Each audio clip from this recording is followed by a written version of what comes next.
আমাৰ অভিজ্ঞতাৰ ফালৰ পৰা প্ৰমোদ বড়ো ছাৰৰ নেতৃত্বত পৰিচালিত ইউপিপিএল দলকেই সমৰ্থন আগবঢ়াবলৈ মই সবকে অনুৰোধ জনাম।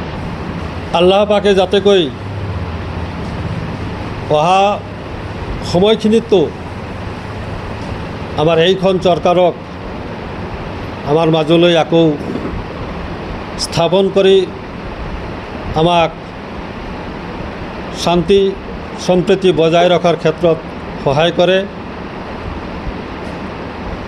এই চৰকাৰৰ মুৰব্বী আমাৰ প্ৰমোদ বড়ো ছাৰৰ দীৰ্ঘায়ু কামনা কৰোঁ। তেখেতেও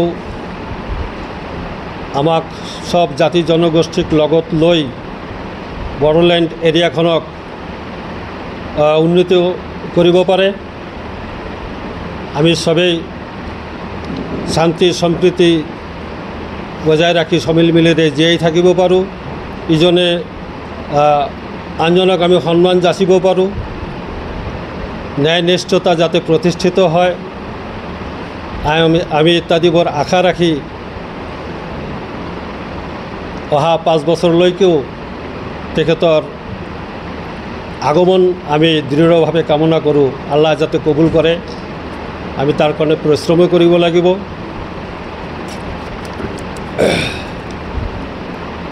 আমি প্ৰত্যেকেই সচেতন নাগৰিক হিচাপে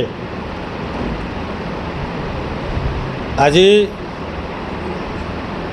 বৈদ্যুতিন সংবাদ জগতত কোনো কথা লুকাই নাথাকে। আমি বিভিন্ন স্তৰত বিভিন্ন সময়ত দেখি আহিছোঁ। আমাৰ অসম ৰাজ্যৰ এই বড়োলেণ্ড এটা সৰু এৰিয়া, মাত্ৰ 5টা ডিষ্ট্ৰিক্ট হ'ল। এইখিনি ঠাইত আমি বেছ এটা শান্তিৰ পৰিৱেশ পাই আছোঁ। ইয়াৰ বাহিৰত অসমত বিভিন্ন প্ৰান্তত আজি সংখ্যালঘু নিপীড়ন, সংখ্যালঘু নিৰ্যাতন যিটো পৰিৱেশ সৃষ্টি হৈছে, এইটো বৰ দুখ লগা, বৰ পৰিতাপৰ বিষয়। এইটো হ'ব নালাগিছিল। আজি যিসকলক অত্যাচাৰ কৰা হৈ আছে, যিসকলক কঁকাল ভাঙি দিয়া হৈ আছে অৰ্থনৈতিকভাৱে ৰাজনৈতিকভাৱে, সেইসকলো এই দেশৰে নাগৰিক, অসমৰে চিৰস্থায়ী বাসিন্দা। আজি ইহঁতক বাংলাদেশী বিদেশী ইত্যাদি কৈ কিমান যে লাঞ্ছনা, কিমান যে অপমান অপদস্থ কৰি আছে, এই দুখ এজন সুস্থ গণতান্ত্ৰিক দেশৰ নাগৰিক হিচাপে প্ৰকাশ কৰাৰ ভাষা আমাৰ মুখত নাই। আমি আশা কৰিম এই সাম্প্ৰদায়িক উগ্ৰ হিংসুক দলটোক যাতে আমি কোনো পধ্যেই আগবাঢ়ি যাবলৈ সুযোগ নিদিওঁ। এই ক্ষেত্ৰত আমি ৰাজনৈতিকভাৱে সচেতন হ'ব লাগিব। আমাৰ বড়োলেণ্ড এৰিয়াত বড়ো জনগোষ্ঠীৰ মাজৰে পৰা মেইনলি 2টা আমাৰ ৰাজনৈতিক দল গঠন হৈ চলি আছে। আমাৰ প্ৰমোদ বড়ো ছাৰৰ নেতৃত্বত পৰিচালিত ইউপিপিএল দল, হাগ্ৰামা ছাৰৰ নেতৃত্বত পৰিচালিত বিপিএফ দল। আমি বড়োলেণ্ডৰ বাসিন্দা, এই 2টা দলেই আমি ইয়াত দেখি আছোঁ। ইয়াৰ মাজত এইবাৰ বিজেপিয়ে যিটো কাৰসাজি চলাই আছে, ইয়াৰ ক্ষমতা দখল কৰাৰ কাৰণে এই ক্ষেত্ৰত আমি কেৱল অনাবড়োসকলেই নহয়, এই বড়োভূমি অঞ্চলৰ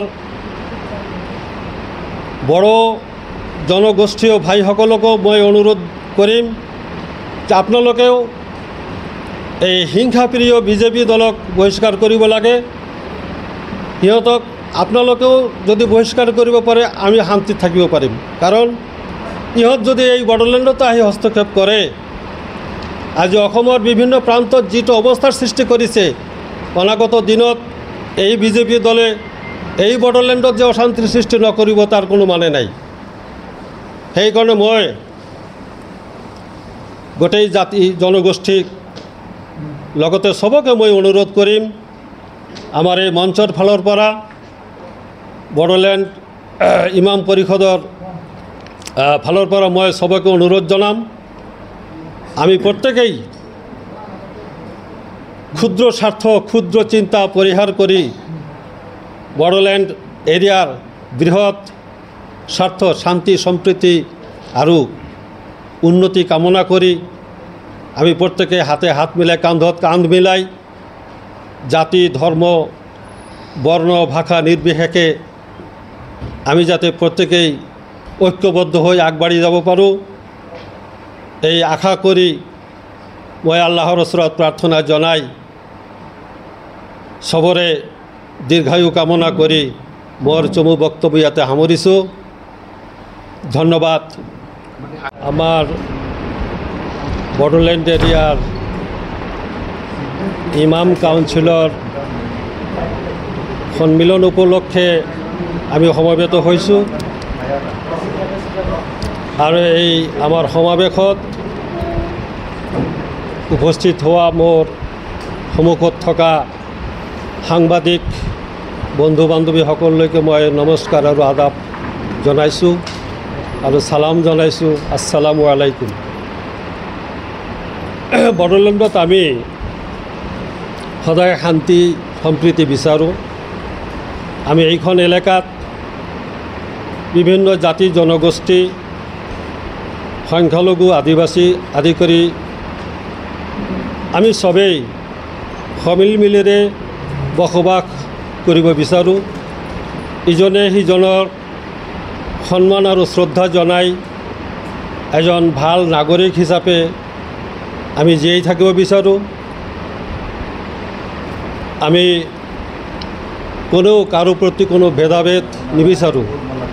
প্ৰত্যেকেই নিজৰ নিজৰ অধিকাৰ সাব্যস্ত কৰি নিজক নিজৰ জাতি সম্প্ৰদায়ক আগুৱাই লৈ যোৱাটো আমি সবেই কামনা কৰোঁ।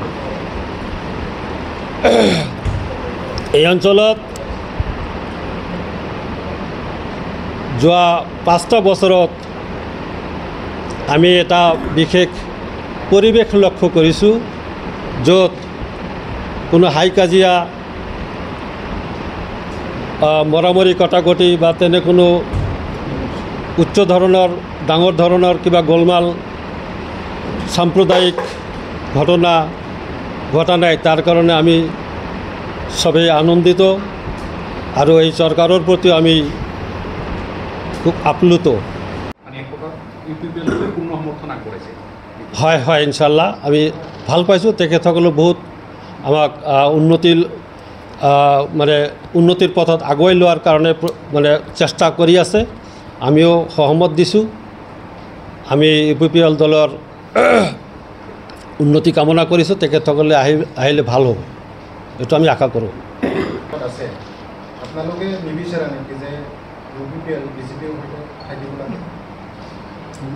এতিয়া বড়োলেণ্ডৰ বৃহৎ স্বাৰ্থত নিজৰ এৰিয়াখিনি ঠিক ৰাখি পেলাই আমাৰ অন্যান্য উন্নয়নৰ স্বাৰ্থত যদি হাত মিলাব লাগে আমাৰ কৰাৰ একো নাই। এইটো আমাৰ ৰাজনৈতিক দৃষ্টিভংগীত যিসকলে ক্ষমতাৰ বাগজৰীডাল হাতত ল'ব তেখেতসকলে যিটো ভাল হয় সেইটো চিন্তা কৰিব। লগতে আমাৰ মুছলিম মানুহখিনিক আমি অত্যাচাৰিত নহওঁ, লাঞ্ছিত বঞ্চিত নহওঁ, অপদস্থ যাতে নহওঁ, এইখিনিক লৈ মই আমাৰ কাউন্সিলৰ ফালৰ পৰা এই বড়োলেণ্ড এৰিয়াৰ ৰাজনৈতিক দলৰ প্ৰত্যেকটো দলৰেই এতিয়া কোনে জিকিব, কোনে হাঁহি মাৰিব, কোনে চৰকাৰ ফৰ্ম কৰিব মই নাজানো। যিয়েই নকৰক মই আশা কৰিম যাতে এই বৃহৎ সংখ্যালঘু সম্প্ৰদায়ৰ প্ৰতি এটা সুনজৰ দিয়ে, এই মানুহবোৰ আৰু ক্ষতিগ্ৰস্ত নহয়। ইহঁতৰ চকুত যাতে আৰু চকুলো নাহে, ইহঁতৰ কেঁচুৱা কণ ল'ৰা ছোৱালী যাতে নাকান্দি স্কুল কলেজলৈ স্কুলত পঢ়া শুনাৰ পৰা যাতে বঞ্চিত হ'বলগীয়া নহয়। যি পৰিৱেশ আজি চাপৰ গোৱালপাৰা ধুবুৰী ইত্যাদি হৈছে বিভিন্ন ঠাইত হৈছে, তেনেকুৱা পৰিস্থিতি যাতে আমাৰ BTAD এলেকাত নহয়, তাৰ বাবে মই আমাৰ অহা যুগৰ চৰকাৰ আহিব, যোনেই আহক, মই চবৰ ওচৰত অনুৰোধ কৰিম যাতে সেই পৰিৱেশ আমাৰ ইয়াত সৃষ্টি নহয়। আচ্ছা, ইমাম পৰিষদে এইবাৰ পৰিষদীয় নিৰ্বাচনত ৰাইজক কি আহ্বান জনাব, কাক ভোট দিবলৈ আহ্বান জনাব? আমি ইমাম পৰিষদৰ পৰা